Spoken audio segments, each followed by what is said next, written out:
"Don't touch him again, or I throw this." Those were the sharp, steady words that froze three grown men in the middle of a dark Midtown Atlanta alley at 11:47 p.m. The voice didn't fit the scene, small, young, and shaking, but bold enough to slice straight through the night. The men turned slowly, like they couldn't believe the sound had come from a child. And there she was, a 13-year-old black girl named Zuri Knox, standing at the mouth of the alley with a baseball gripped tight in her right hand. Her hoodie hung off one shoulder. Her backpack strap had snapped earlier that day, so it dangled by a thread. She looked like any other kid walking home late. Except this kid wasn't running. She wasn't crying. She wasn't begging. She was aiming. Behind the men, lying flat on the wet concrete, was Sterling Vance, a tech billionaire who hated attention and preferred to move through Atlanta like a shadow. Right now, that shadow was fading. Blood trickled from his eyebrow. His breathing shook like every inhale might be his last. The tallest attacker stepped forward, confused and irritated. "Kid, walk away. You don't want this." But Zuri didn't even blink.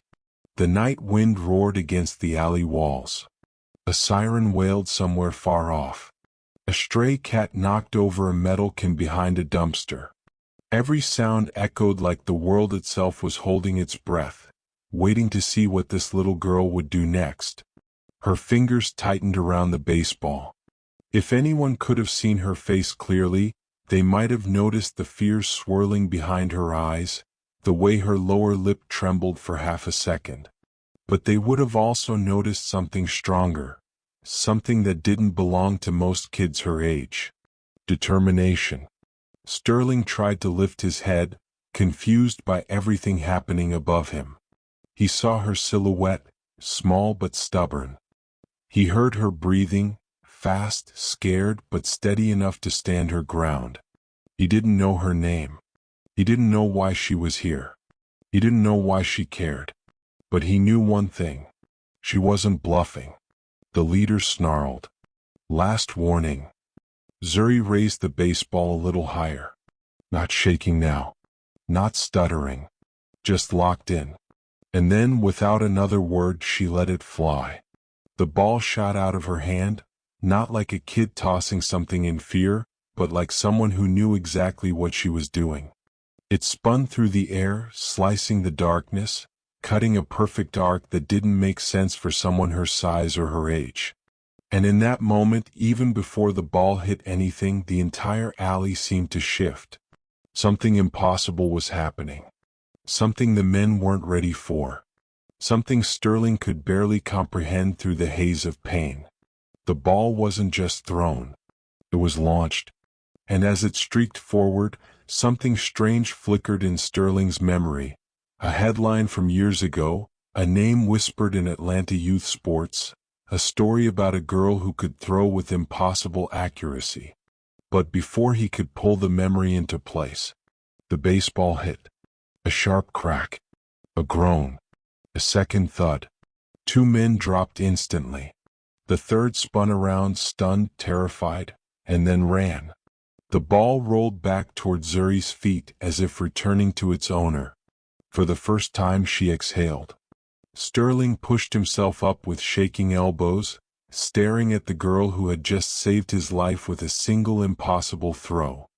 He could barely speak, but he managed one question. How did you do that?" The moment the baseball ricocheted off the dumpster, the alley had felt like it had shifted into slow motion. The first man clutched his wrist with a gasp, his hand twisted from the impact. The second attacker collapsed before he even understood what hit him. The third froze in disbelief. Who expects a middle schooler to take down two grown men in less than 3 seconds? No one. That's why he ran. Zuri didn't chase him. She didn't move at all. She just stood there, chest rising and falling, every breath trembling like her body was catching up to what her courage had already done. The rain began to fall, not heavy, but enough to blur the city lights into streaks across the alley walls. The kind of rain that makes a night feel colder, sharper, crueler. Sterling finally managed to sit upright. His vision swam, but he could see her clearly enough. A kid. A child. Someone who should have been home doing homework, not standing in a back alley surrounded by danger. But the power of that throw. The speed. The precision. It wasn't normal. It wasn't even close. Sterling had seen Olympic athletes. He had watched professional pitchers warm up on million-dollar fields. But this girl? She moved like she had math in her muscles. Angles, distances, rebounds. She didn't throw blindly. She calculated. How did you do that? Sterling asked, voice weak. Zuri didn't answer. Her hand rested over her chest, trying to quiet the pounding underneath. For a moment she looked like she might faint. Then she steadied herself. I told them, she whispered almost to herself. I told them not to touch you again. Her voice cracked on the last word. Sterling pushed himself to his feet, pain shooting up his side. She reached out to help him without thinking, her small hand gripping his sleeve. Then, the sound that made her freeze. Sirens. Close. Blue and red lights washed across the alley walls. Tires screeched against pavement. A dispatcher's voice crackled through a speaker. Zuri's breathing sped up. Not relieved. Not grateful. Afraid. She took a step back. Sterling noticed the shift instantly. Her eyes weren't on the fallen men. They weren't on him. They weren't even on the police. They were on the alley exit. Like she was preparing to run. Wait, hey, it's okay, Sterling said, reaching out gently. The police can help. But Zuri shook her head violently. No. No, they won't. The fear in her voice wasn't the fear of someone who broke a rule. It was the fear of someone who's been punished for telling the truth before. Someone who has learned the hard way that adults don't always believe kids, especially kids who look like her. The squad car skidded to a stop. Officers leapt out. Guns drawn. Hands where we can see them. Sterling held his hands up immediately. She's a kid. She just. But the officers weren't listening yet. Their flashlights hit Zuri and suddenly the target shifted. Ma'am dropped the bag and stepped back. Zuri flinched like the words themselves hit her. Sterling stepped in front of her instinctively. She saved my life, he said, breathless. She's the reason I'm still standing. The officers exchanged looks. One raised an eyebrow. Another lowered his weapon slightly, but only slightly. Zuri's fists clenched. Her eyes darted around, analyzing every possible exit. She was deciding. Stay or run. Sirens still echoed through the buildings. Officers closed in. The two attackers groaned on the ground. The third was long gone. And Zuri Knox, the girl with the impossible arm, stood trapped between being a hero and being misunderstood all over again. She shifted her weight. 1 foot forward. 1 breath away from disappearing into the night. But Zuri didn't run. Not yet. Instead, she lowered her eyes as if the flashing police lights were too much. Not too bright, but too familiar. Sterling could see it now. The way her shoulders pulled in. The way her jaw tightened. This wasn't new fear. This was old fear waking up. He knew that look. She didn't say anything until one officer stepped closer. Then she whispered, almost like she was reminding herself more than him. I wasn't supposed to throw again. It was such a strange, quiet confession that Sterling almost missed it. But those 6 words held the kind of weight you hear only from someone who's been forced to grow up too fast. The officers started separating them, checking Sterling for injuries and pushing Zuri toward the building wall. Sterling kept his eyes on her. She kept her eyes on the ground. A gust of cold wind blew through the alley, carrying the smell of rain, metal, and bad memories. Zuri's hand shook. Her mind slipped backward, years before this night, long before this alley, to a dusty baseball field on Atlanta's south side. Back then she wore a clean uniform, not a frayed hoodie. Back then she threw for crowds, not for survival. Back then her name meant something. Zuri Knox, the girl with the golden arm. Every scout who watched her pitch swore she'd be a star. Coaches argued over which high school would get her. Parents whispered about scholarships. But none of them saw the cracks forming behind the highlight reels. Her coach wanted credit. He wanted the praise she earned. He wanted her talent to make him a name. So when she challenged him, when she dared to say, "I don't feel safe around you," he flipped the story. The adults believed him first. Or more accurately, they doubted her first. The league investigated for 2 weeks. Then they suspended her.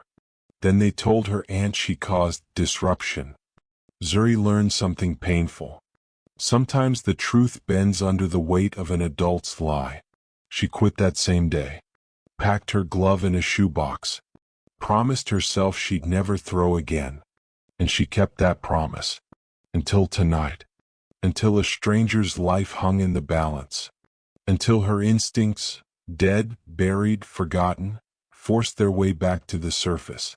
Sterling watched her now as the officers questioned her harshly, their tone sharp, their posture stiff. She didn't argue. She didn't fight. She just shrugged. It was the posture of someone who'd been blamed before. "Is she in trouble?" Sterling asked the closest officer. "We'll determine that," he replied. Zuri's eyes flicked up for half a second, just long enough for Sterling to see something he didn't expect. Not fear. Shame. The kind that doesn't come from doing something wrong, but from being treated like you always do. Sterling stepped forward. "She saved my life," he said firmly. "You treat her with respect." The officer paused, glanced between them, then nodded reluctantly. But Zuri didn't relax. She didn't trust the moment. Because in her world, kindness always came with a price. As the rain thickened and the alley buzzed with radios and murmurs, Zuri hugged her broken backpack to her chest, trying to make herself small. Sterling finally realized. This girl didn't just throw like someone extraordinary. She carried pain like someone older than she should ever have been. And he had no idea yet what she was running from. No. One officer approaches him with a quiet warning that changes everything. "Mr. Vance, step over here." The voice came from a detective, older, calmer, softer than the uniformed officers crowding the alley. Sterling followed him a few feet away, still keeping Zuri in sight. The detective checked the alley entrance, lowered his voice, and said something Sterling didn't expect. "This wasn't random." Sterling frowned. "What do you mean?" "You think 3 men corner a billionaire on accident?" the detective asked. "Not in this part of Midtown. Not on this kind of night." Sterling swallowed hard.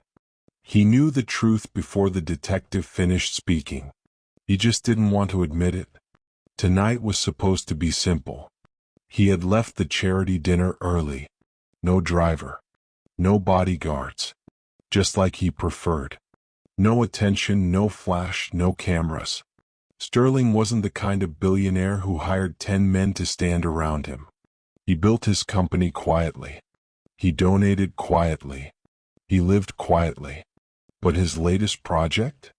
Not quiet at all. A prototype capable of tracking digital corruption at a level that threatened very powerful people. People with influence, reach, and no moral limits. He'd told almost no one. But someone had found out. The detective continued, "They weren't here for your wallet. Or your watch." He hesitated. "They were here for something bigger." Sterling's mind raced. The algorithm. The encrypted drive.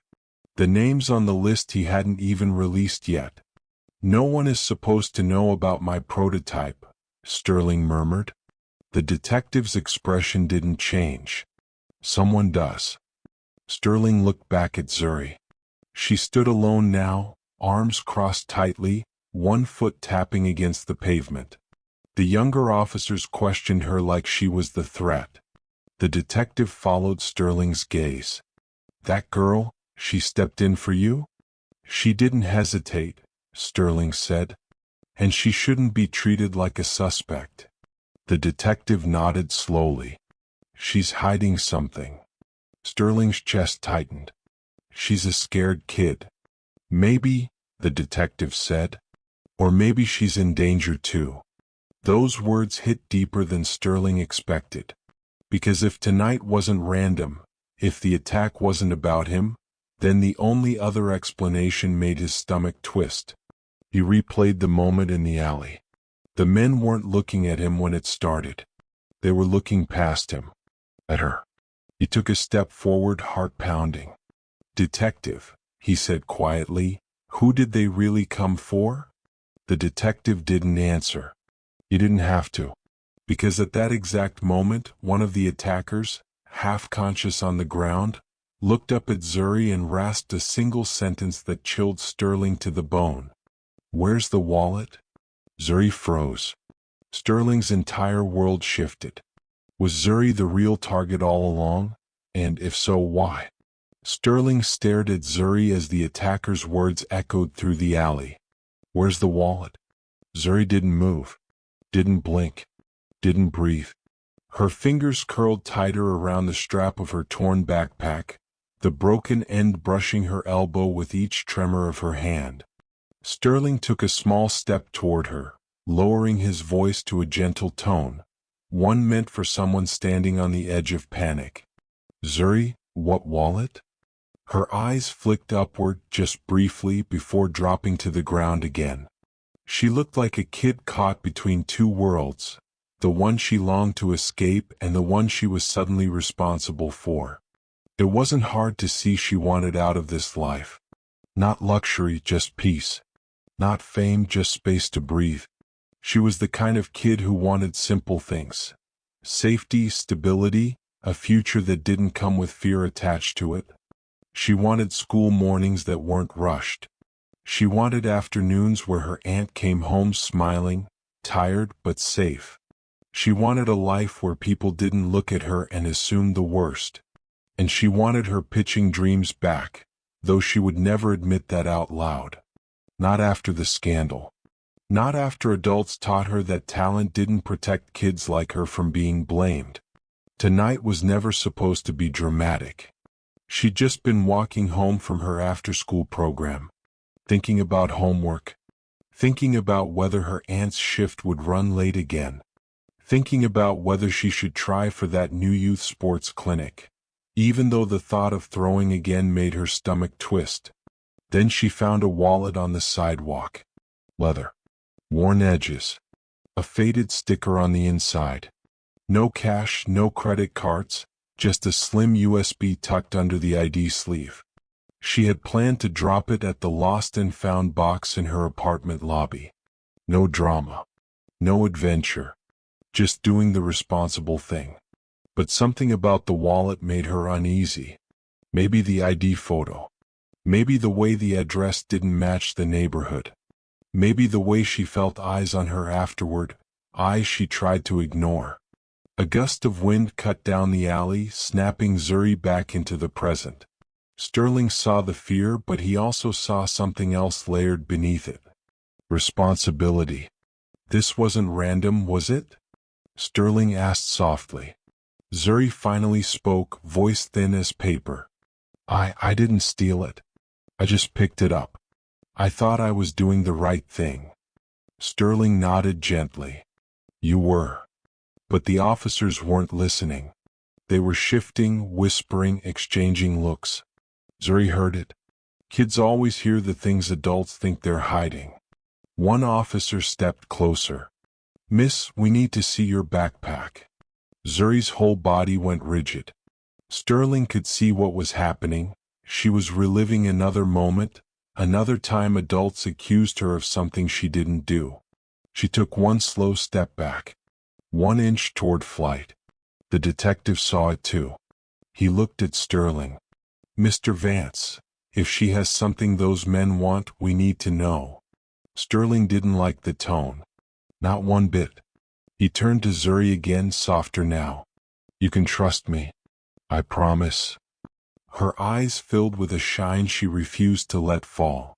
She swallowed, lifted her chin, and nodded once, just slightly. Then she slid her hand into her backpack. When her fingers close around the wallet, a shadow appears at the alley entrance, watching.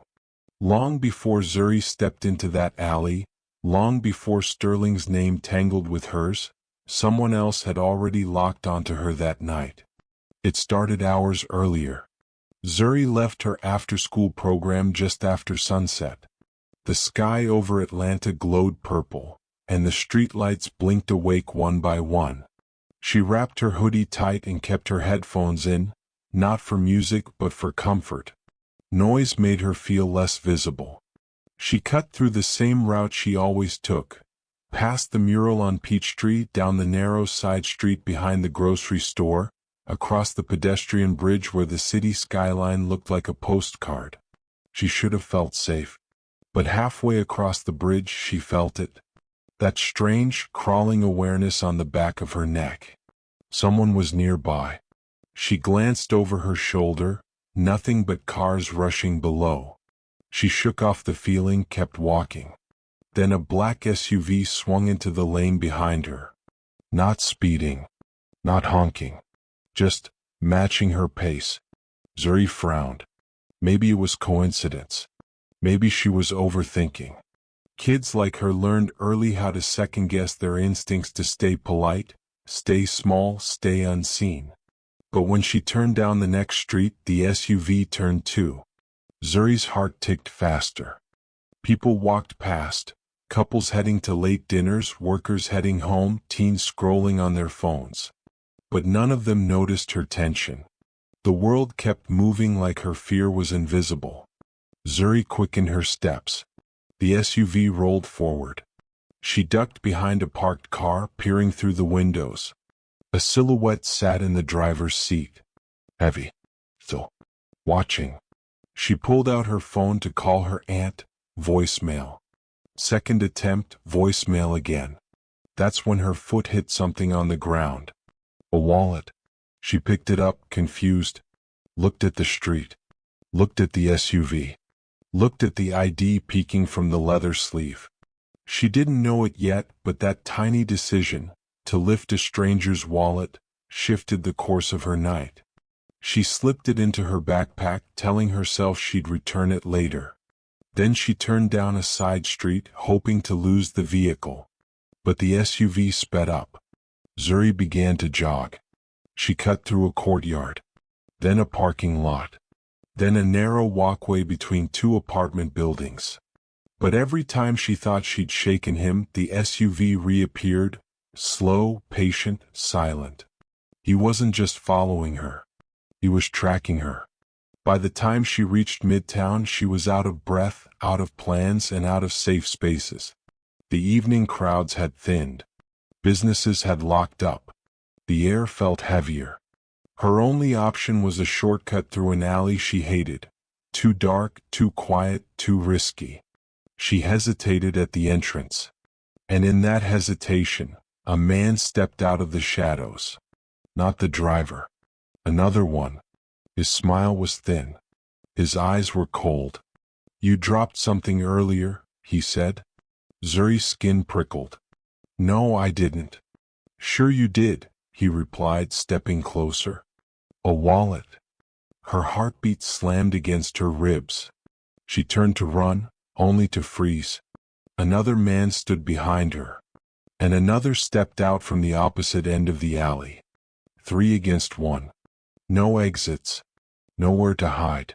She backed into the alley, trying to breathe through the panic rising in her throat. That's when Sterling appeared, walking straight into danger without realizing it. The men shifted their plans in seconds. 2 went for Sterling. 1 went for her. She knew exactly what would happen if she did nothing. So she did the one thing she had sworn she would never do again. She reached into her backpack. Her fingers closed around the baseball she always kept for comfort, An old one from better days, cracked and faded. A piece of who she used to be. And she made a choice. Not just to throw. To fight. Back in the present, the shadow stepped fully into the alley light. Broad shoulders, a slow, confident stride, eyes that scanned the chaos like he was checking the status of a mission rather than fleeing a crime scene. Sterling froze. He knew that face. He'd seen it in a grainy surveillance photo his cybersecurity team once flagged. The man was rumored to work with a tech fraud ring operating across Atlanta. Hackers who didn't just steal money but identities, corporate access, encrypted prototypes. People who destroyed lives for profit. And now he was staring directly at Zuri. The detective raised his hand. "Sir, step back, hands where we can see them." The man didn't respond. He didn't even blink. His eyes were locked on the pocket of Zuri's backpack, calculating. Sterling could almost hear the gears turning inside his head. "Does she still have the wallet?" he asked. "What wallet?" the detective demanded. The man smirked. "Ask her." Sterling immediately moved in front of Zuri, blocking the man's view. His ribs screamed in protest, but he stayed firm. "She's a kid," Sterling said coldly. "You're not coming near her." The man raised an eyebrow as if amused. "You think tonight's about you, Vance?" His tone was icy confident, like he already knew the answer. Zuri pulled her hood farther over her eyes, shrinking into herself like a turtle hiding inside a cracked shell. She wasn't afraid of the police. She wasn't afraid of Sterling. She was afraid of him, because he was the one who followed her. He took a small step forward. The detective's hand tightened around his holster. Zuri's breath caught. "Don't," Sterling warned. The man chuckled softly, like all of this was beneath him. "You two got lucky tonight. That throw bought you time." He tilted his head at Zuri. "But time runs out." That did something to her. Some old wound ripped open. Sterling saw it. She clenched her fists so tightly her knuckles whitened. The detective barked. "I said stand down." The man finally stepped back, hands raised, but the smile never left his face. "Fine. Take me in." He glanced sideways at Zuri as officers cuffed him. "She knows we're not done." Zuri looked away quickly, but too late. Sterling saw the fear spreading through her like cold water. The man continued, "Check her bag. You'll see why we came." Two officers turned toward Zuri. Sterling stepped forward so fast the detective grabbed his arm. "Mr. Vance, let protocol handle this." But Sterling wasn't thinking about protocol. He was thinking about that terrified look on Zuri's face and how quickly adults had failed her before.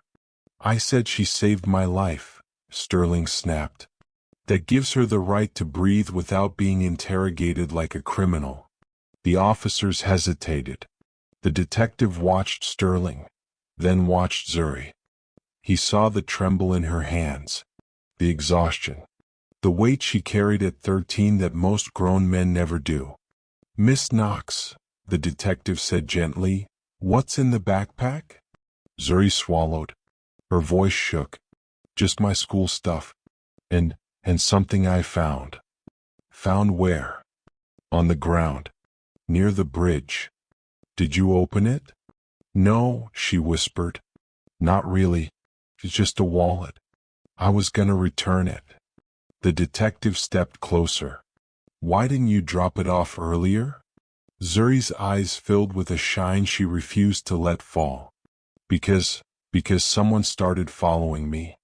Sterling's chest tightened.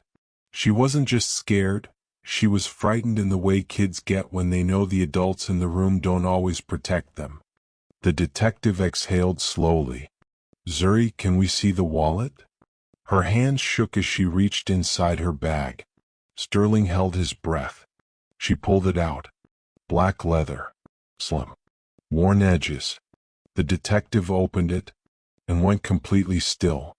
Inside the wallet was a thin USB drive, glowing faint blue under the alley lights. Not just a file. A tracker. The drive blinked like a pulse. The detective whispered, "Oh no." Sterling's stomach dropped. Because a blinking USB meant one thing. Someone else was watching. The detective's face drained of color as the blinking USB pulsed again. Steady, rhythmic, like a lighthouse calling danger straight to them. "Everyone move," he ordered. "Now." But it was too late. Tires screeched. Headlights flared. A second black SUV cut through the rain like a blade, skidding toward the mouth of the alley. Zuri's breath hitched. She clutched Sterling's sleeve instinctively. Sterling pulled her behind him. "Stay close." Doors flew open. 4 new men jumped out, dark jackets, coordinated movements, calm expressions. These weren't the sloppy attackers from earlier. These men looked trained, prepared. The detective swore under his breath. "These aren't street thugs. These are professionals." 2 officers lifted their weapons. "Stay where you are." The men ignored the command. Their eyes fixed directly on, not Sterling, not the detective. Sorry. One of them stepped forward, speaking with unnatural calm. "Give us the device and no one gets hurt." Sterling's voice hardened. "She's a child." "Not our concern," the man replied. Zuri's hand shook. She backed up until her shoulders hit the wall. Sterling moved with her, shielding her with his body. "Why her?" Sterling demanded. The leader smirked. "Because she's holding something that belongs to us." The detective kept his weapon leveled. "That USB is evidence in an active investigation. You're not getting it."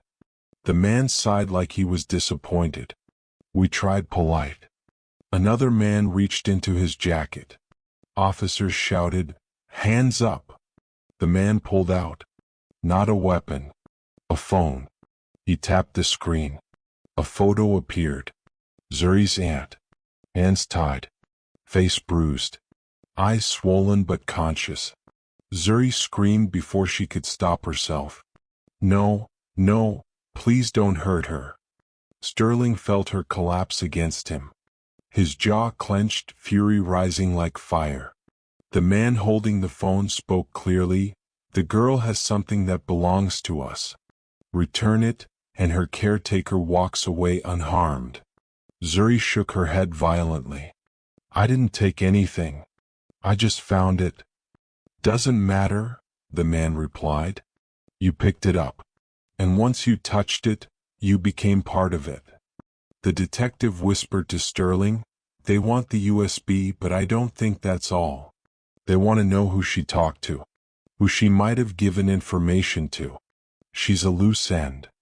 Sterling's blood ran cold. These men were willing to snatch a caretaker, chase a child across the city, attack a billionaire, and confront armed officers, all for one USB. Which meant whatever was on it wasn't just valuable. It was dangerous. The man stepped closer. Last chance. Zuri held onto Sterling's jacket like it was the only solid thing left in her world. "Please," she whispered. "They have my aunt. They'll kill her." Sterling crouched down to her level, gripping her shoulders gently. His voice softened, but the anger behind it simmered hot. "Zuri, look at me." She lifted her tear-filled eyes. "You found that wallet because you're a good kid," Sterling said. "You tried to do the right thing. None of this is your fault." Zuri's lip trembled. "But they want me. They want the truth you accidentally stepped on," Sterling said. "And that means we protect you. We don't hand you over." For a moment, something flickered in Zuri's eyes, courage trying to come back. The detective whispered urgently, "Sterling, more incoming." 2 more SUVs turned onto the street. Zuri pressed closer to Sterling. He stood up slowly, jaw tight, eyes blazing, not with fear but with resolve. He'd walked alone his whole life. But tonight? He wasn't walking away. One of the men shouts a command, and his team rushes into the alley. The alley erupted. Officers shouted commands. The detective pulled Sterling back. Zuri clung to his side, heart pounding loud enough she swore the attackers could hear it. The four men from the SUV moved like a single organism. No hesitation, no wasted motion. Trained. Coordinated. Deadly. One officer fired a warning shot into the air. It didn't matter. The men didn't flinch. They moved in formation, splitting into two pairs, one advancing toward Zuri, the other cutting off the escape route. The detective cursed under his breath. "We're being boxed in," he muttered. Sterling felt Zuri trembling. Not the small shiver of fear. This was a full-body shake. The kind that comes from knowing the world just got bigger and scarier than anything you've ever imagined. He crouched down and pulled her close. "Zuri, look at me." Her eyes lifted, big, glassy, terrified. "You're not alone," Sterling said firmly. "I promise you that."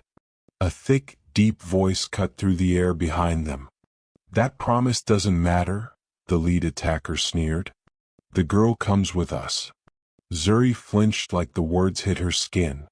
The detective raised his weapon. "You take another step and I'll—" A man from the SUV interrupted by calmly stating, "You won't shoot a child's caretaker again." They knew everything. Too much. Sterling's fists clenched. Fury rolled over him like heat. "Where is her aunt?" he demanded. The leader laughed. "Alive. For now. But you're running out of minutes." One officer shouted, "Backup is 2 minutes out." 2 minutes. But 2 minutes felt like a lifetime when danger was measured in breaths, not hours. The attackers moved again, deliberate, closing in. Zuri backed up until her shoulders pressed against Sterling's chest. He wrapped an arm around her instinctively, forming a human barrier. "Stay behind me," he whispered. She nodded, her fingers clutching his sleeve. The detective shouted orders, trying to keep control, but Sterling could feel the shift. The officers were outnumbered, outmaneuvered, and dangerously exposed. And the attackers? They were just warming up. The leader pointed at Zuri. "She has something that belongs to us. And if she doesn't hand it over, someone dies." Zuri's knees buckled. Sterling caught her before she hit the ground. "No," she whispered, voice cracking. "They'll hurt my aunt. They'll hurt all of you. I don't want anyone else getting hurt because of me." Sterling didn't let her finish. "None of this is your fault." But she wasn't convinced. Kids like Zuri grow up believing everything is their fault. Other people's anger, other people's mistakes, other people's cruelty. And now she was convinced the entire alley was in danger because she picked up a wallet. The detective noticed her spiraling and stepped in. "Zuri, listen. You didn't cause this. They did. You just got caught in their mess." But the attackers moved forward again, undeterred. Zuri's voice turned small, broken. "They're not here for Mr. Vance. They're here for me." Sterling froze. Because she was right. Everything pointed to her. The following. The threats. The kidnapping. The photo of her aunt. The USB with a blinking tracker. Zuri Knox wasn't an accidental witness. She was the key. The lead attacker snapped. "Enough talking. Bring her." Before he could finish, a police siren screamed so close the ground vibrated. Reinforcements. The attackers paused, turned, calculated. Then the leader hissed, "Change of plans." His finger tapped the side of his headset, and his men pivoted towards Sterling instead. Zuri gasped. "Wait, no, he's not the one you want." But they didn't stop. They charged. Sterling pushes Zuri behind him as one attacker lunges straight for him with something metallic in hand. The metallic glint flashed under the alley lights, sharp, fast, aimed straight at Sterling's ribs. Zuri screamed his name, her voice cracking under the weight of panic. Sterling staggered backward, pulling Zuri with him as the attacker's arms sliced through the air. The weapon missed Sterling by inches, slamming into the wall with a crack that sent concrete dust raining down. Officers surged forward, shouting orders, grabbing for the attacker's arm. But he moved like someone who'd rehearsed this 100 times. He twisted out of their grip and lunged again. Zuri acted on instinct. She shoved Sterling out of the way. The attacker stumbled, surprised by the small force that threw off his balance. It was a moment, a blink, but it was enough for officers to tackle him to the ground. The leader cursed. "Get the girl? Now." Two men broke formation and sprinted toward her. Zuri backed up, breath ragged, tears blurring the world into streaks of red and blue. She had nowhere to go. The wall pressed against her spine. Her knees shook so hard she thought they might give out. Sterling grabbed her hand and pulled her behind a police cruiser for cover. "Stay with me." But Zuri shook her head desperately. "They have my aunt, they'll kill her. They said they'll kill her." "Zuri, breathe." Sterling insisted. The detective crouched beside them, firing a shot into the air to slow the attacker's advance. "We need to move. Now." Zuri's phone vibrated. She froze. Sterling saw the look on her face. "What is it?" She didn't answer. Her shaking hand reached into her pocket. Her fingers curled around the phone like she already knew something terrible waited on the screen. She unlocked it. A new message. A single sentence. "You have 10 minutes. Sterling's eyes widened. 10 minutes for what? Another vibration. A second message. When Zuri saw it, all the air left her body. "We're watching. Every choice you make counts." Her blood ran cold. Sterling snatched the phone gently, scanning the message. "This is coordinated. They're tracking her, and us."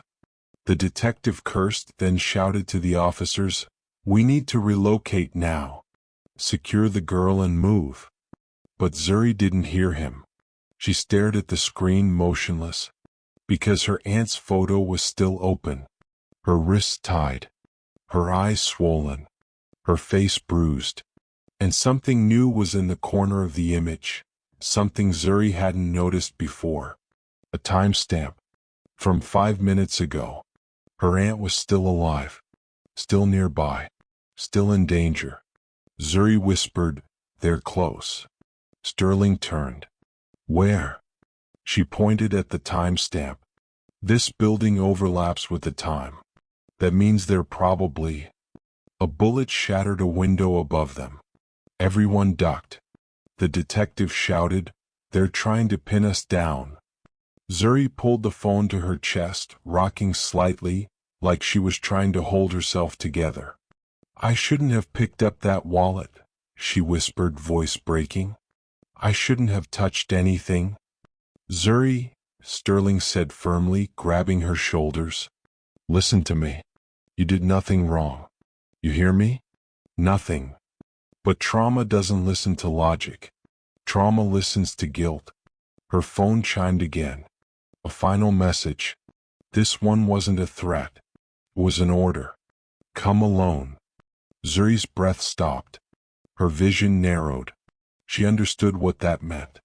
They weren't done with her. They wanted her next. Zuri's fingers slipped from Sterling's hand so quietly he almost didn't notice. Almost. He caught her wrist gently before she could take a single step. "Zuri, don't." She didn't look at him. Couldn't. She stared at the glowing words on her phone like they were carved into her skin. "Come alone." The detective jogged toward them, ducking behind the cruiser as bullets cracked overhead. "We need to fall back, now." But Zuri whispered, "They have my aunt. They said 10 minutes. Sterling tightened his grip. "That's exactly why you don't go anywhere by yourself." The alley behind them flashed with blue and red lights as more squad cars screeched to a stop. Officers spilled out, forming a perimeter. Radios blared. Boots pounded. Commands echoed. But Zuri saw none of it. She saw her aunt's face. She saw the bruises. She saw the fear. Her voice trembled. "If I don't go, they'll hurt her." "And if you do go," Sterling replied calmly, "they'll hurt both of you." The detective leaned in, eyes sharp. "Mr. Vance is right. This isn't a simple kidnapping. These people are running a coordinated operation. They're using you as leverage." Zuri wiped her face with her sleeve, but the tears kept coming. She hated crying in front of people. Hated looking weak.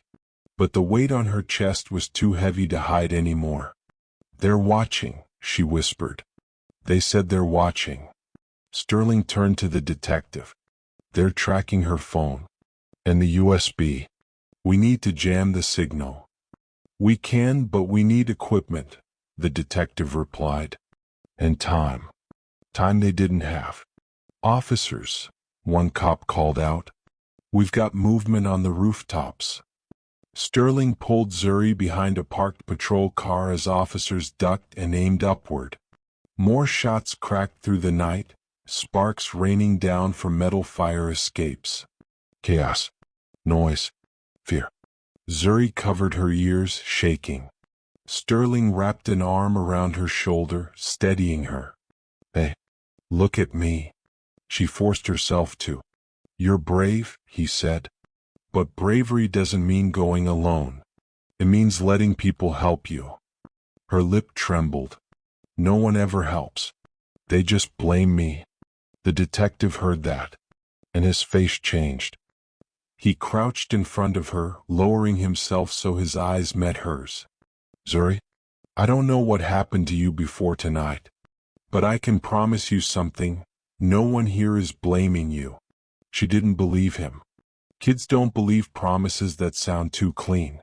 Then, something unexpected happened. One of the handcuffed attackers, still lying on the ground, yelled out, "Kid, don't be stupid. They don't want your aunt. They want what you're carrying." Zuri spun toward him. "What?" The man spat blood. "We didn't even know who she was until you picked up that wallet. You're a loose end, that's all." Sterling's heart dropped. The man continued, coughing through the pain.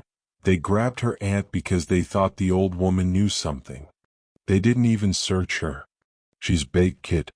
They're using her to pull you out." Zuri's knees buckled. Sterling caught her again. The detective whispered, "This is worse than I thought."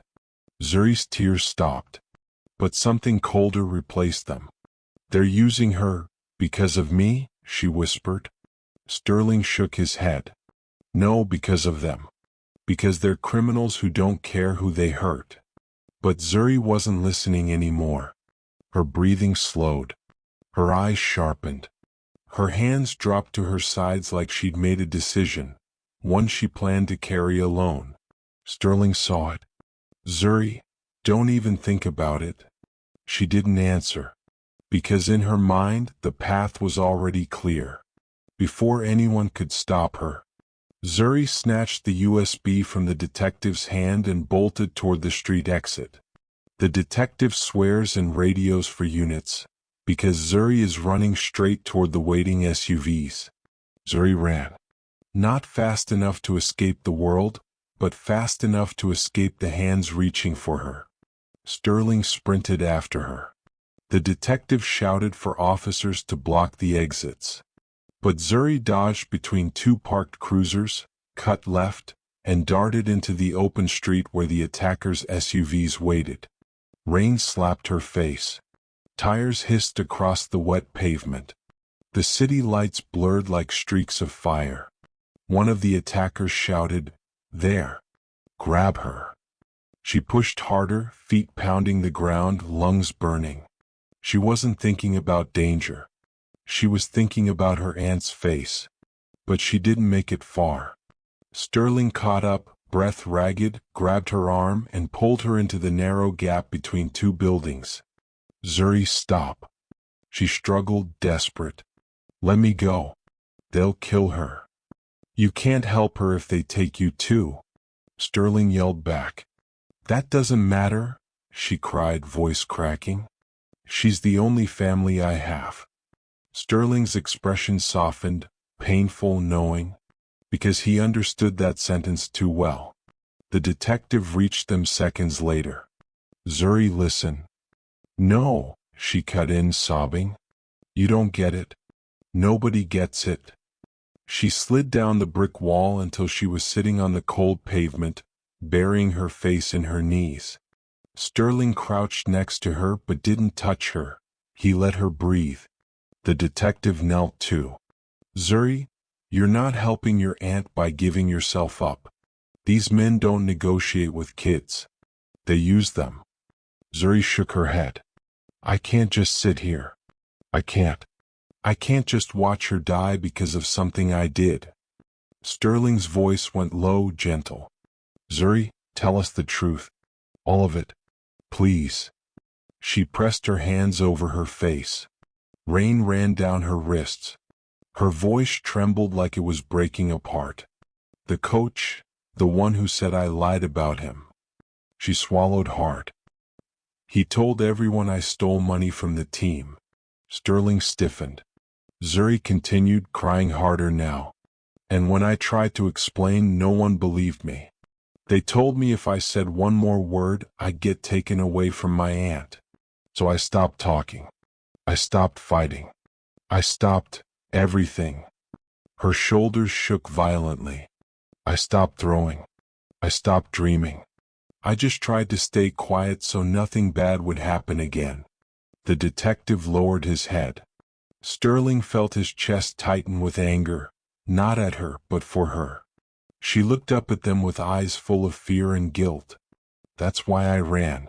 Because every time adults get involved, I end up losing everything. Sterling's voice softened to something almost fatherly. Zuri, look at me. She did. Barely. You didn't cause what happened back then, he said. And you didn't cause tonight. You were a kid then. You're a kid now. Adults failed you, not the other way around. Zuri's lip trembled again, but this time something else flickered beneath it. Relief, maybe? Or the hope that someone was finally listening. The detective added, and I promise you, we're not going to let them hurt your aunt. Or you. But before Zuri could respond, a small red dot appeared on the wall beside her head. A laser sight. The detective's eyes widened. Get down. He grabbed Zuri and Sterling just as a silenced shot cracked through the rain. The bullet sliced into the brick behind Zuri, close enough that she felt the heat of it skim past her cheek. Sterling pulled her lower. The detective pressed against the wall, radioing frantically. Sniper. Rooftop, north building. Officers, cover now. The alley erupted again, shouts, scrambling feet, metal scraping against pavement as squad cars repositioned. A second shot cracked overhead, ricocheting off a fire escape. Zuri clung to Sterling's arm, shaking uncontrollably. The detective grabbed her collar and dragged both of them deeper into cover. We need to move, he shouted. Another bullet struck a trash can inches away, blowing it open. Sterling didn't wait. He pulled Zuri behind a dumpster and ducked with her until the sniper's aim broke. Come on, he whispered, gripping her shoulders. We're getting you out of here. No, my aunt, she choked. That's exactly why we're leaving, he said. We find her before they do something worse. She shut her eyes tight, breathing raggedly. Sterling lifted her chin gently. You're not losing her, he promised. Not tonight. Officers rushed forward, laying suppressive fire toward the rooftop. The detective waved them through the chaos. Now, move. They slipped through a side alley, boots splashing through puddles. The air buzzed with tension, sirens, radios, distant shots. The city felt alive and hostile, as if every block hid another danger. They didn't stop until they reached an unmarked police SUV tucked behind an abandoned building. The detective shoved the door open. "Get in." Sterling helped Zuri climb inside. She curled into the seat, clutching her backpack to her chest like armor. Sterling slid beside her. The detective jumped in, slammed the door, and floored the engine. Only when the lights of the alley disappeared behind them did Zuri speak. "They're gonna kill her if I don't show up. They said 10 minutes. Sterling glanced at the dashboard clock. They had 8. He took her trembling hand. "We're going to your aunt's place. They had her somewhere nearby. If she's alive, we'll find her." Zuri didn't argue. She didn't have the strength. The detective sped through Midtown, weaving between traffic like every second was a countdown. A countdown Zuri felt pulsing in her chest. She stared out the window, watching the city blur. Restaurants closing, buses rolling past, people laughing on sidewalks. Normal life. Ordinary life. A life she hadn't had in years. When they reached her aunt's neighborhood, Zuri pushed the door open before the SUV had fully stopped. "Zuri, wait." Sterling called out, rushing after her. She sprinted up the cracked sidewalk toward the small brick apartment building she'd grown up in. The porch light was on, a hopeful sign, but the front door was ajar. Zuri froze. Sterling got to her side, chest heaving. "Stay behind me." The detective drew his gun. "Don't touch anything." They stepped inside. The living room was a mess. Chairs overturned, cushions on the floor, a lamp shattered. The TV flickered with static like someone had ripped a cord out mid-broadcast. Zuri covered her mouth. "Auntie?" No answer. She ran deeper into the apartment despite Sterling calling after her. "Zuri, slow down." She threw open the bedroom door. "Empty." Sterling caught up and pulled her back before she collapsed. "Zuri, breathe, please breathe." But her eyes darted wildly. Kitchen, empty. Dining room, empty. Bathroom, empty. Her voice broke like glass. "She's gone?" The detective scanned the room, noting details. This wasn't a struggle. This was an extraction. Quick, clean, professional.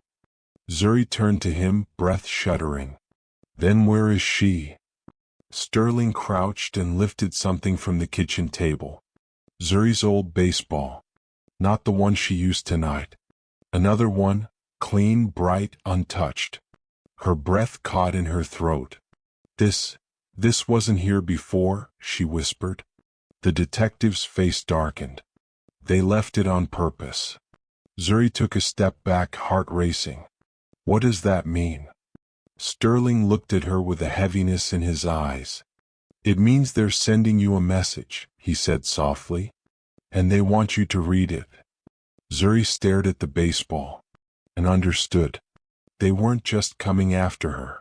They were teaching her how this game was played.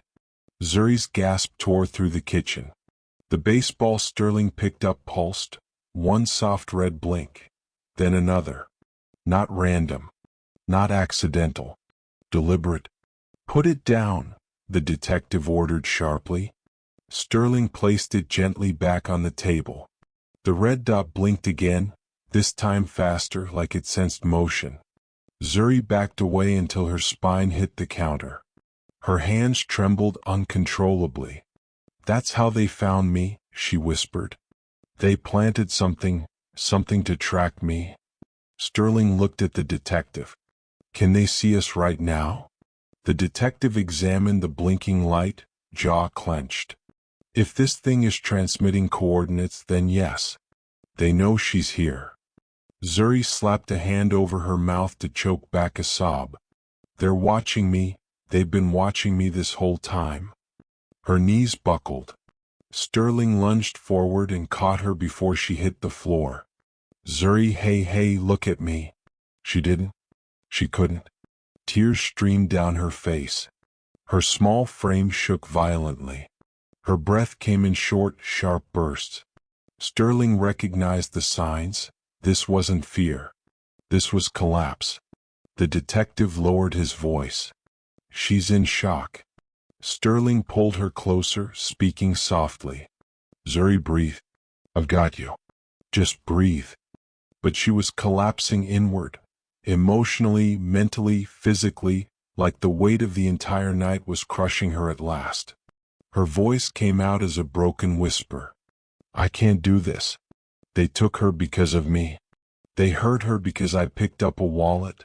Every time I get close to something good, everything falls apart. Sterling felt something inside him twist painfully. He recognized that kind of pain, because he'd lived it too. Zuri, he said gently, this isn't happening because you picked up a wallet. She shook her head violently. Yes, it is. If I left it there, if I didn't touch anything, if I just minded my business. Stop, Sterling said firmly but kindly. You didn't cause this. They did. Zuri covered her ears as if trying to shut out the world. No, no, no. Everyone always says that, then everything still goes wrong. Her voice cracked on the last word. The detective stepped forward, but Sterling motioned him back. Zuri needed space, not pressure. Sterling kept his voice steady. Oh, say, you've survived things no child should survive. That isn't weakness. That's strength. But Zuri was slipping deeper into panic. I shouldn't have thrown that ball. I shouldn't have saved you. I should have walked away. I should have. Sterling grabbed her hands gently, forcing her to feel his steadiness. Zuri Knox, look at me. She lifted her tear-filled eyes. Saving someone is never the wrong choice, he said quietly.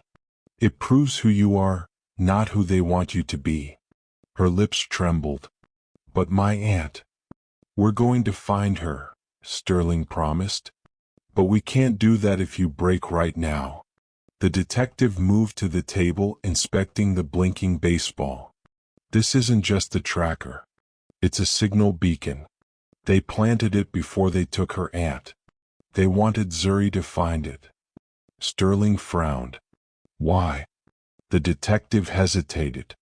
Because they want her to come to them. Zuri stiffened. A cold silence fell. Then her voice dropped to a whisper barely audible. They want me. Not the USB. Not Mr. Vance. Me. She stepped back, shaking her head. Why? Why me? I'm nobody. I don't know anything. The detective exchanged a look with Sterling. Zuri, he said carefully, there's something you need to see. He pulled out the wallet, flipped open the ID sleeve, removed a folded piece of paper they hadn't noticed before. Sterling unfolded it. Zuri leaned in. Her eyes widened. Her breath froze. Her face drained of color. It was a photo. Not of the wallet's owner. Not of the attackers. It was her. A grainy picture of Zuri Knox, taken months ago, pinned next to her aunt's workplace, her school, her bus stop, her after-school program, a surveillance map. They'd been watching her long before tonight. Her legs gave out. She dropped to the floor, sobbing into her hands. Sterling knelt beside her, wrapping his arms around her small, shaking shoulders. It's okay, he whispered. Let it out. But nothing was okay. Because this wasn't a coincidence. This wasn't an accident. This wasn't random. Zuri Knox had been marked. Before Sterling can comfort her, the tracker on the table starts blinking faster, and the sound of approaching engines fills the street. The engines grew louder. Not one. Not two. Multiple. Heading straight for the apartment. The detective cursed under his breath. They tracked the beacon. We need to move now. Sterling stood and pulled Zuri up with him. Her legs wobbled, her eyes glassy from crying, but he kept a steady hand on her shoulder. Zuri, listen. We can't stay here. She wiped her face, but the tears kept coming. They're coming for me, again. Not if we move first. Sterling said. Not if you decide what happens next. Her breath hitched. I don't know what to do. The detective grabbed the blinking baseball and slammed it into the sink. They want her to panic. They want her scared. That's how they control kids. Zuri flinched at the word control. Sterling crouched down in front of her.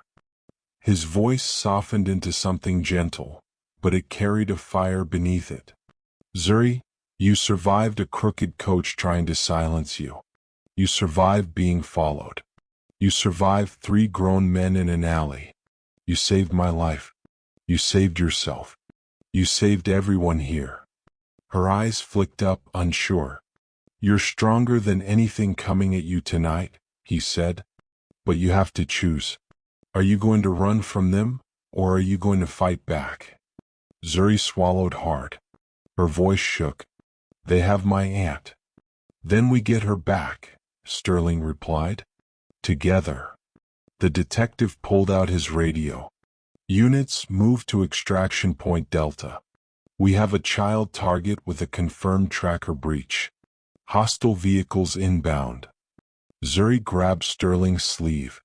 If I go with you, what if they hurt her because of that? The detective cut in. They're not hurting her yet. She's leverage, not a casualty. They want you alive. That buys us time. Zuri's throat tightened. She's all I have.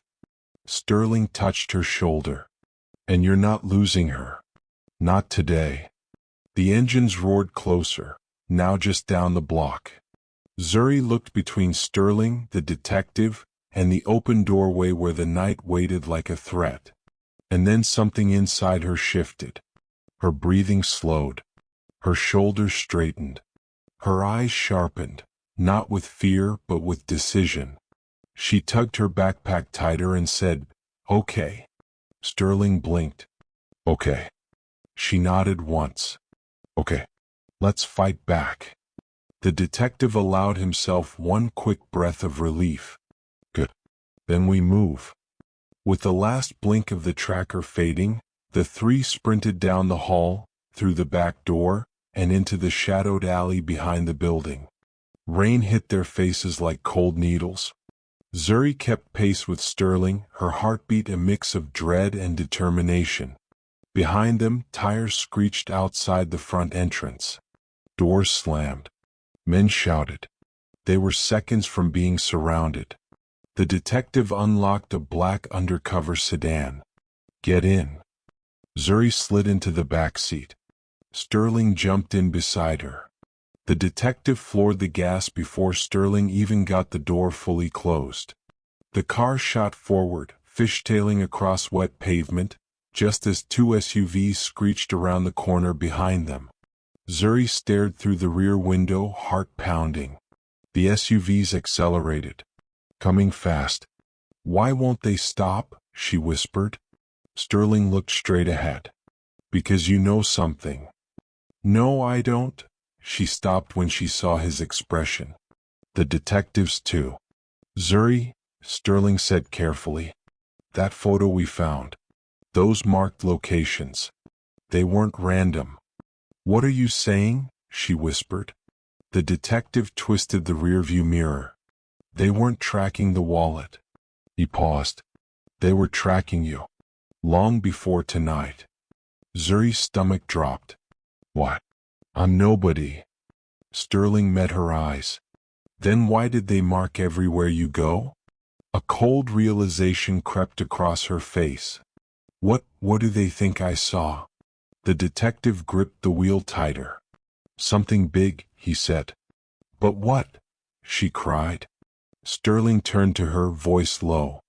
"That's what we're going to find out. And when we do, we take them down." The sedan hit the highway ramp, engines roaring behind them. The detective suddenly slams the brakes, because the road ahead is blocked by a 3rd SUV, waiting for them. Suddenly, the detective yanks the wheel and stomps the brakes. Zuri was thrown forward, caught only by Sterling's quick arm. Ahead of them, a 3rd SUV sat sideways across the road, like a barricade. Lights off. Windows tinted. Silent. Waiting. The detective swore. They're everywhere. Someone leaked our route. Sterling's jaw clenched. We have to move before. The SUV's headlights exploded to life, flooding the sedan in blinding white. Zuri flinched. What do we do? Sterling pointed. Back up, now. The detective slammed the car into reverse, tires screaming against wet pavement. The sedan spun halfway before regaining traction. But as they reversed, two more SUVs appeared behind them. They were boxed in. Zuri grabbed Sterling's sleeve. They're going to take me? No, Sterling said firmly, hand covering hers. Not while I'm breathing. The detective flipped open a panel on the dashboard. Hidden switches and emergency comms lit up. Unit 4 requesting immediate tactical support at South Ridge Overpass.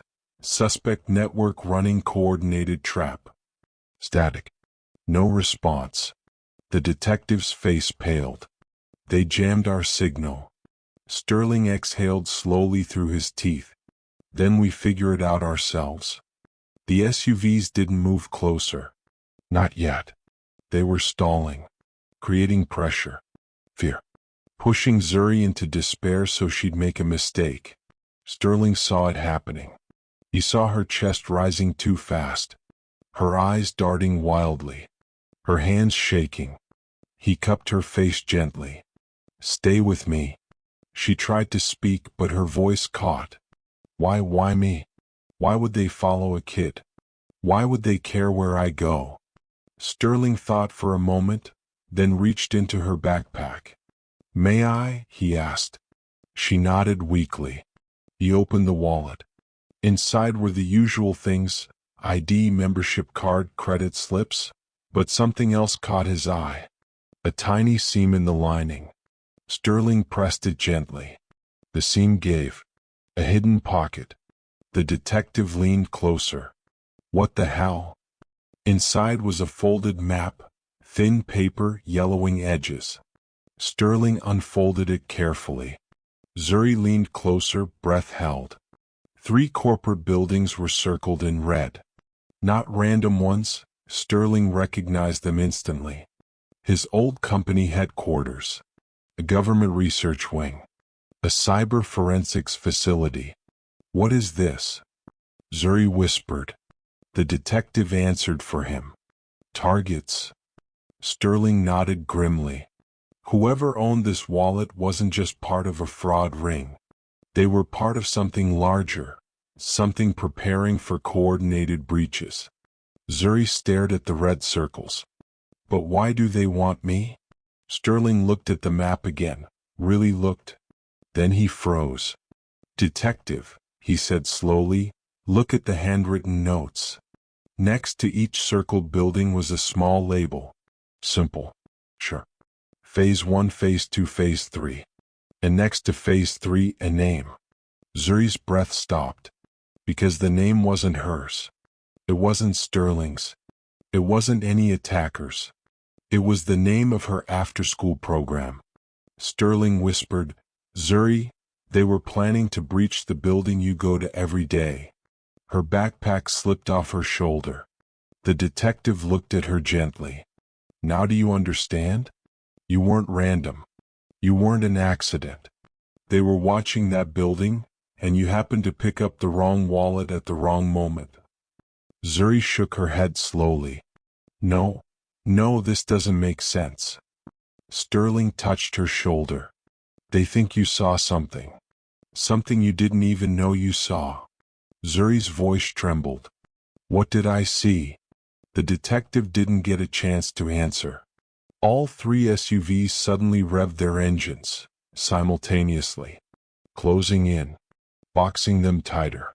One of the attackers shouted through a speaker, voice booming through the night. Zuri Knox. Step out of the vehicle. Now. Zuri froze. Sterling reached for her hand. The detective reached for his gun. And the SUVs surged forward. One SUV rams the sedan, sending it spinning toward the guardrail above a 40-foot drop. The impact felt like an explosion. The SUV slammed into the side of the sedan, metal screaming as the car spun across the wet overpass. Zuri's world flipped sideways. The seatbelt cut into her chest. Glass shattered. For one terrifying second, the back wheels lifted off the ground and the sky dropped out from under her. She saw only darkness below the guardrail. This is it, she thought. Then the sedan crashed back down, slamming against the rail so hard the frame shook. The barrier groaned but held, just barely. "Hold on," the detective shouted, wrestling the wheel. Another SUV swerved in, trying to pin them against the edge. Sterling threw his arm across Zuri's chest, shielding her from the shower of glass. Her heart hammered in her throat. "We're gonna fall." "No, we're not," he said, even though his own voice shook. The detective jammed the car into reverse, tires shrieking. The sedan jerked backward, scraping along the guardrail. A second later, he cut the wheel, shot into an opening between the SUVs, and bolted toward the exit ramp. A side mirror snapped off and disappeared into the night. Zuri clung to the door handle, lungs burning. "Where are we going?" "Somewhere they can't surround us," the detective said. "We use the map." Sterling twisted in his seat, breath still ragged. "Zuri, you have it?" She dug into her backpack with shaking hands and pulled out the folded paper. Sterling spread it across his knee as the city lights streaked by outside. 3 circled locations. Riverfront warehouses. Old bricks. No cameras. "This one," Sterling said, tapping the spot nearest their current turnoff. "If they're moving data and people, they want quiet access to the highway and to the water." The detective nodded. "That's our best bet." Zuri stared at the circled building. "You think my aunt is there?" "If she's alive," the detective answered. "They're keeping her close to whatever they're protecting."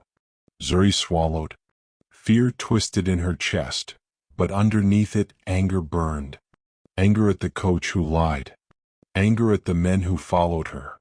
Anger at a world that treated her like a threat, then a target, then a tool. The detective killed the headlights as they left the main road for a darker, industrial stretch near the river. Old warehouses loomed like sleeping giants. The air smelled like rust and cold water. He parked in the shadows. "We walk from here." Outside, the night felt heavier.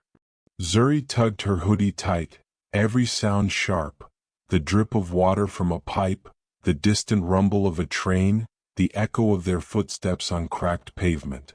Sterling walked close beside her. "If anything feels wrong, say it. Don't hold back."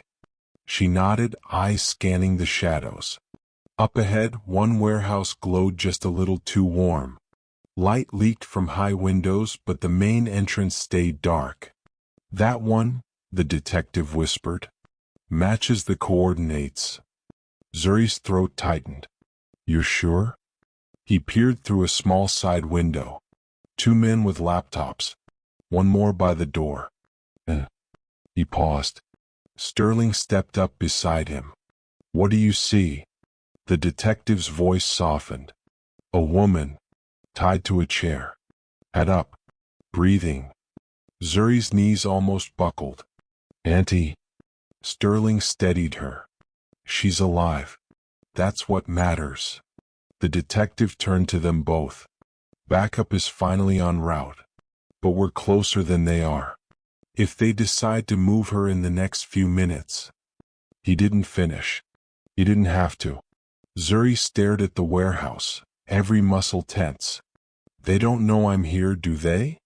"Not yet," the detective said. She took a shaky breath. "Then that's our advantage." Sterling frowned. "You're not going in there alone." "I'm not talking about being a hero," she said quietly. "I'm talking about who they see and who they don't." She held up her hand, fingers curling as if she were gripping a baseball. "They'll see a scared kid," she said. "They'll underestimate me. They always do." If they're watching me, they're not watching you. Sterling hated the truth in that. You're a child, Zuri. I will not make you bait. Her voice steadied. I already am bait, whether we plan it or not. Silence. Rain tapped softly on the metal siding. Finally, the detective nodded once. She walks to the door. We stay in her blind spots. She talks just long enough to draw them out. When they move toward her, we move toward your aunt. Zuri nodded. I can do that. Sterling looked at her, small, shaking, eyes red from crying but standing straight anyway.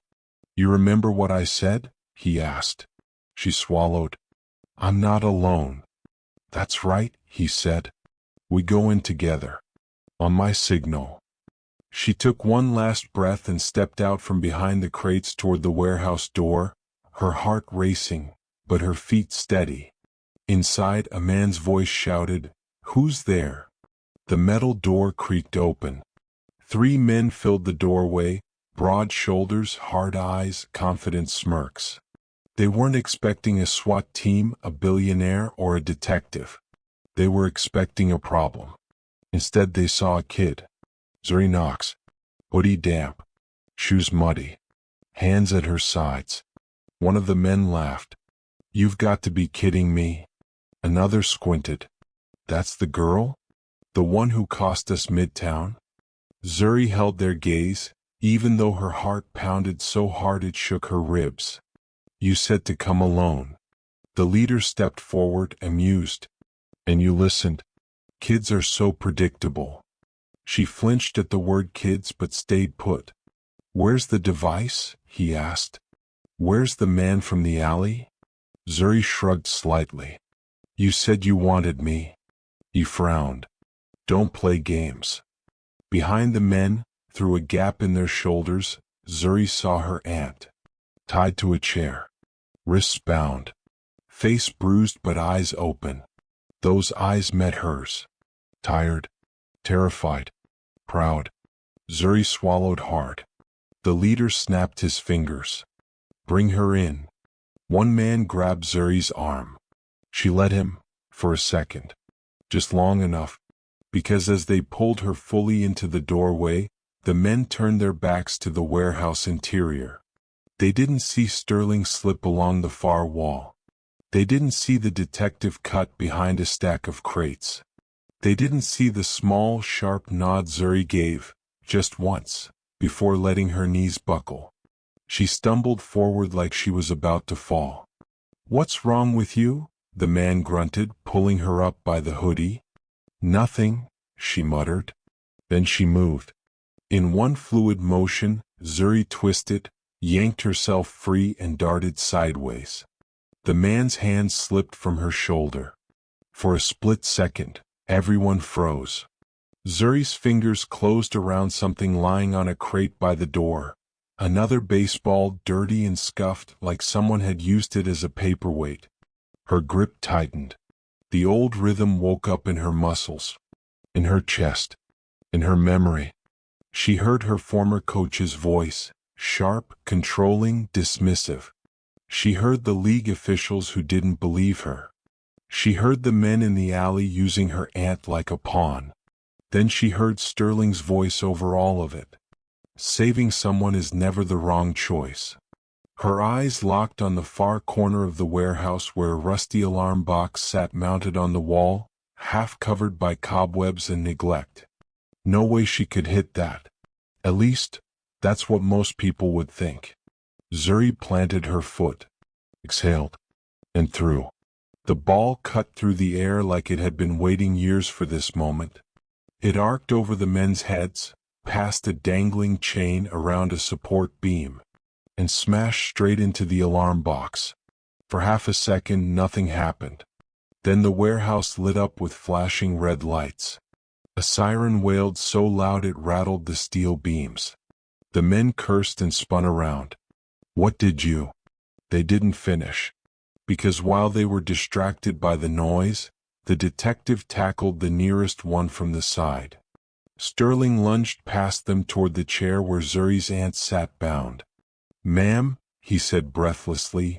I'm Sterling. I'm here with Zuri. We've got you. Her aunt stared at him through swollen eyes. You found her? Actually, he said, cutting the ropes, she found me. Zuri ducked under a swinging arm as one attacker tried to grab her. The detective pulled her to safety, shoving a crate into the man's path. Another officer, backup finally arriving, surged through the door and pinned him to the ground. Within seconds, the warehouse turned into a storm of shouting, cuffs, and commands. Zuri ran to her aunt. Auntie. Her aunt pulled her into a shaking hug, wincing from the pain but refusing to let go. Baby, I told you to stay away from trouble. Zuri sobbed into her shoulder. I tried. I really tried. Her aunt kissed her forehead. You saved me. Zuri shook her head. I messed everything up. I picked up the wallet. Her aunt cut her off. No. They did this.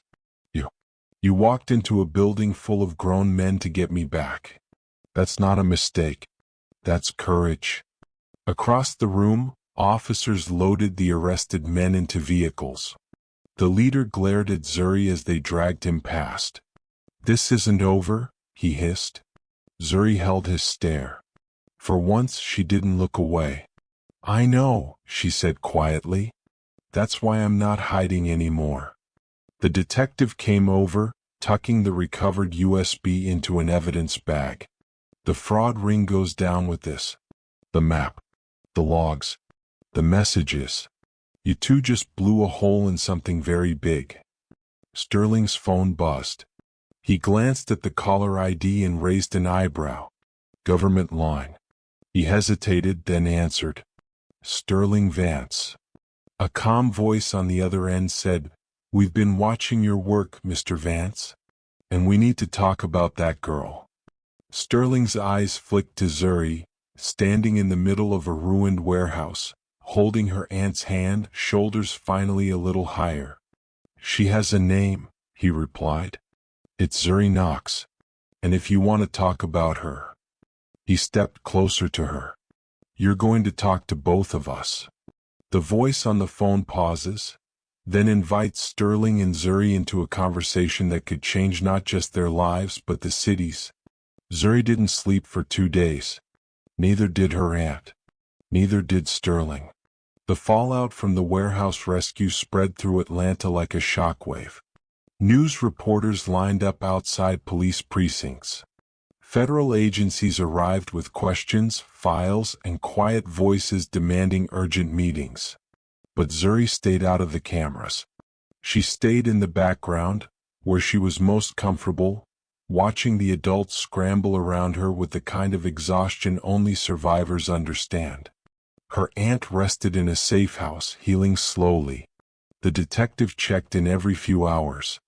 Sterling handled the officials, firm when he needed to be, protective when he sensed anyone inching too close to Zuri's boundaries. But something inside Zuri shifted. It wasn't loud. It wasn't sudden. It was quiet, like a small flame catching after years of smoke. She started walking straighter. She started asking questions. She started believing the world might not always collapse under her feet. 1 week after the rescue, Sterling picked her up from the safe house.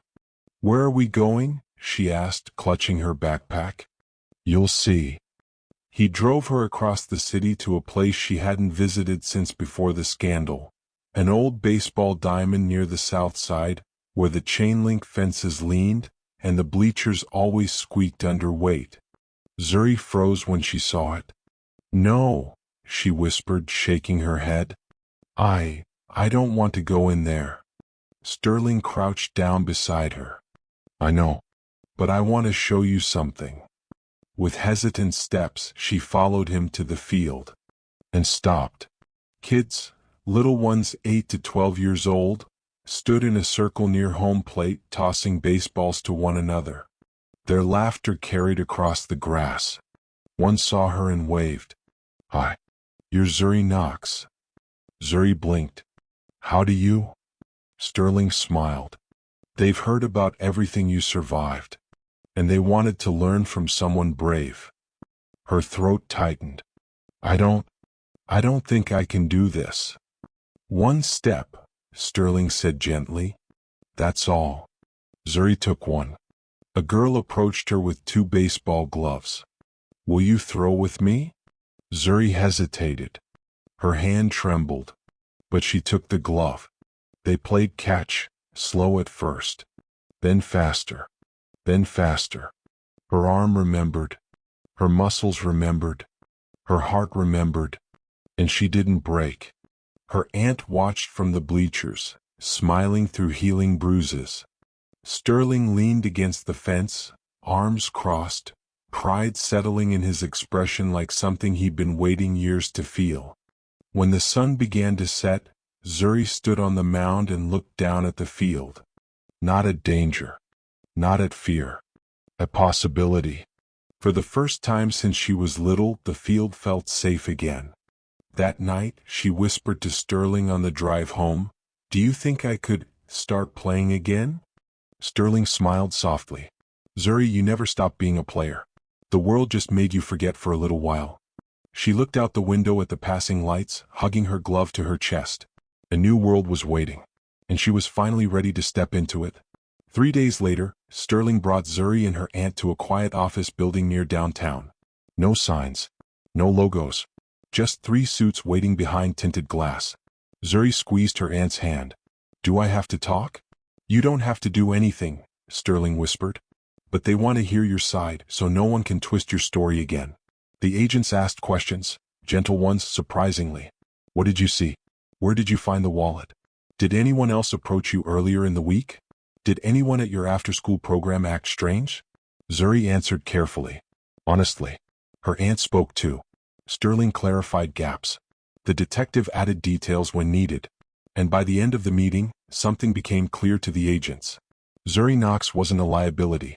She was a survivor. They closed their notebooks. One agent said, "We'll be assisting with your protection and your aunt's recovery. But the choice of how public or private this becomes belongs to you." Zuri nodded slowly. "I want it private." "Done." As they walked outside, Sterling placed a hand on her shoulder. "I'm proud of you." Zuri looked up at him, almost shy. "For what?" "I cried. I ran. I got scared. And you came back," he said softly. "Courage isn't the absence of fear. It's moving anyway. Even when your voice shakes. Even when your hands tremble. Even when every reason in the world says you shouldn't." She blinked, letting the words settle. He continued, "A lot of adults never learn that. But you're 13, and you already understand something most people never do." They stepped into the sunlight. Zuri's aunt wrapped her arm around her shoulders. The breeze lifted Zuri's curls. The city moved around them like nothing had happened, but she knew better. Everything had changed. Zuri whispered, Do you think other kids go through stuff like this?" Sterling nodded. "More than you'd believe. That's why stories like yours matter. They tell kids you're not alone. You're not broken. And you're stronger than the world thinks." Zuri looked down at the glove in her hand. "Maybe one day," she said quietly, "I can help kids like that." Sterling smiled. "You already did." They reached the curb. A group of kids ran past, laughing, chasing a ball across the sidewalk. One dropped it. It rolled to Zuri's feet. She picked it up gently, then tossed it back with a perfect arc. The kids cheered. Her aunt laughed. Sterling shook his head, impressed. Zuri breathed in deeply. Not fear.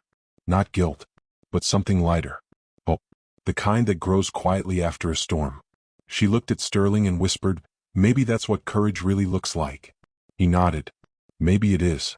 The camera in your mind would slowly pull back now. City lights glowing, cars rolling past, the small trio standing together on the sidewalk, stronger than they were when the story began. A girl, a billionaire, a survivor, a protector, bound not by fear, but by resilience, and the echo of a truth that carries farther than any throw. Even the smallest hands can change a life. Even the quietest kid can save a city. And sometimes, it only takes one brave moment to rewrite a future. If stories like this reach your heart, then hit the subscribe button. Because the next one's coming and you don't want to miss it.